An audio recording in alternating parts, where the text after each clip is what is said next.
দেউতা মোক ক্ষমা কৰি দিবা মই তোমাৰ আদৰ্শক হত্যা কৰিবলৈ ওলাইছো মা মই তোমাৰ আশা সপোনবোৰ বিলুপ্তি কৰিবলৈ ওলাইছো মই জীৱন যুঁজত হাৰি গলো দেউতা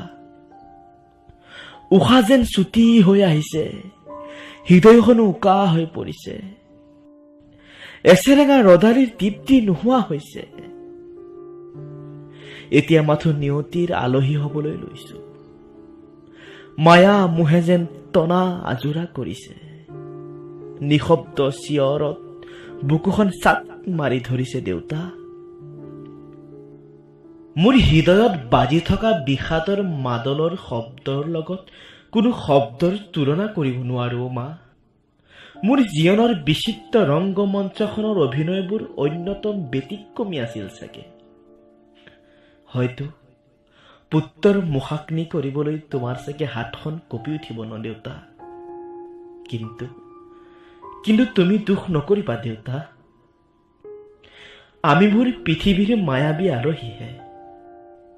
এদিনটো পৃথিৱীৰ পৰা আঁতৰি যাবই লাগিব মা নাকান্দিবা মোৰ অস্তিত্ব অনুভৱ কৰিলে এবাৰ আকাশলৈ চাবাচোন এটি তৰা হৈ জিলিকি থাকিম সদায় তোমালোকক চাই থাকিম ইতি তোমালোকৰ সুখ ভিডিঅ'টো কেনেকুৱা লাগিল কমেণ্ট কৰি জনাব নাপাহৰিব আৰু যদিহে ভাল লাগে তেনেহ'লে লাইক শ্বেয়াৰ আৰু মোৰ চেনেলটো ছাবস্ক্ৰাইব কৰিব নাপাহৰিব আৰু লগতে ছাইডত থকা ঘণ্টা বাটনটো দবাই দিব যাতে যেতিয়া মই ভিডিঅ' আপলোড কৰোঁ তেতিয়া আপোনালোকে পোনপ্ৰথমে ন'টিফিকেশ্যন পায় ধন্যবাদ